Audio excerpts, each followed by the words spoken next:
મિત્રો, આજે આપણે વાત કરવાના છીએ મરણોત્તર સહાય યોજના વિશે, જેમાં 5,000 રૂપિયા સુધીની સહાય મળવાપાત્ર છે.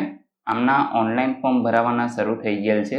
ઓનલાઈન ફોર્મ કેવી રીતે ભરવું એના વિશે આપણે એક અલગ વિડીયો બનાવશું. ફોર્મ ભરવા માટે તમારે કયા કયા ડોક્યુમેન્ટની જરૂર પડશે, આ તમામ માહિતી તમને આ વિડીયોની અંદર આપવાની છે, તો વિડીયોને પૂરો જોવા વિનંતી. જો તમને વિડીયો ગમે તો લાઈક કરજો, તમારા મિત્રો સુધી શેર કરજો અને ચેનલને સબસ્ક્રાઇબ કરી લેજો, જેથી આવી કોઈ પણ માહિતી આપ સુધી પહોંચતી રહે. તો ચાલો શરૂ કરીએ. તો મિત્રો, સૌપ્રથમ તો આપણે યોજનાનો હેતુ શું છે એના વિશે ચર્ચા કરવાના છીએ, જેમાં અનુસૂચિત જાતિના લોકોની નબળી આર્થિક પરિસ્થિતિના કારણે કુટુંબમાં સભ્યના મૃત્યુ પ્રસંગે મરણોત્તર ક્રિયા માટે ₹5,000ની નાણાકીય સહાય છે એ સરકાર દ્વારા સીધી જ તમારા ખાતાની અંદર જમા કરી દેવામાં આવશે. ત્યાર પછી મિત્રો, આના નિયમો અને શરતો શું રહેશે? તો મૃત્યુ પામનાર જે વ્યક્તિ છે તેમજ અરજી કરનાર અરજદારશ્રી ફક્ત અનુસૂચિત જાતિના હોવા જરૂરી છે. તો મિત્રો, આ યોજનાનો લાભ છે એ માત્ર ને માત્ર અનુસૂચિત જાતિના જે લોકો છે એમના માટે જ અવેલેબલ છે. ત્યાર પછી મિત્રો, આગળનો મુદ્દો જોઈએ તો અરજી કરનાર જે અરજદાર છે એમની વાર્ષિક આવક મર્યાદા ગ્રામ્ય વિસ્તારની અંદર 6 લાખ રૂપિયા અને શહેરી વિસ્તારની અંદર પણ 6 લાખ રૂપિયાથી વધુ ન હોવી જોઈએ.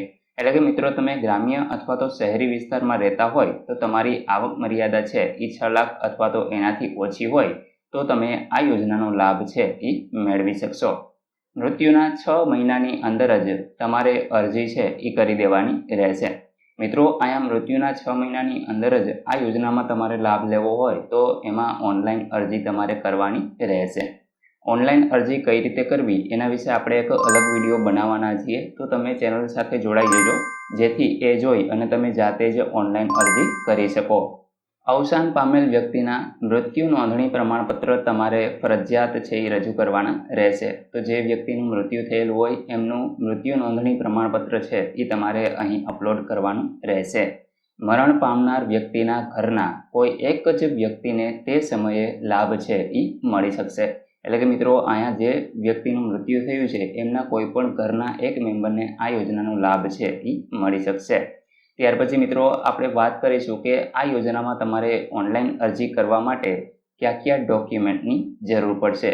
તો અહીં મિત્રો, સૌપ્રથમ તો રહેઠાણનો પુરાવો, જેમાં તમારું વીજળી બિલ હોય, લાયસન્સ હોય, ભાડા કરાર, ચૂંટણી કાર્ડ કે પરમિટ એટલે કે રેશન કાર્ડની આમાંથીને જે પણ તમારી પાસે અવેલેબલ હોય એ તમે રજૂ કરી શકો છો. ત્યાર પછી જે વ્યક્તિનું મૃત્યુ થયું છે એનું મૃત્યુ પ્રમાણપત્ર તમારે જોશે. બેંક પાસબુકની પ્રથમ પાનાની નકલ અથવા તો એક કેન્સલ ચેક જે અરજદારના નામનો જ હોવો જરૂરી છે. આધાર કાર્ડ મિત્રો તમારે અવશ્ય રજૂ કરવાનું રહેશે. ત્યાર પછી તમારી વાર્ષિક આવકનો દાખલો છે એ તમારે અહીં ફરજિયાત અપલોડ કરવાનો રહેશે. ત્યાર પછી મિત્રો, સક્ષમ અધિકારીશ્રી પાસેથીને મળેલ જાતિ અથવા તો પેટા જાતિનો દાખલો, આ તમામ ડોક્યુમેન્ટ છે એ તમારે અહીં અપલોડ કરી દેવાના રહેશે. તો મિત્રો, આશા રાખું છું કે આ વિડીયોની અંદર તમને યોજના વિશે સંપૂર્ણ માહિતી મળી ગઈ છે. તેમ છતાં પણ કોઈ પ્રશ્ન હોય તો તમે કોમેન્ટ દ્વારા પૂછી શકો છો. વિડીયોને લાઈક કરજો, તમારા મિત્રો સુધી શેર કરજો અને ચેનલને સબસ્ક્રાઈબ કરી લેજો, જેથી આવી કોઈ પણ માહિતી આપ સુધી પહોંચતી રહે. વિડીયો જોવા બદલ આપનો ખૂબ ખૂબ આભાર. મળીએ એક નવા વિડીયો સાથે. ત્યાં સુધી જય હિન્દ.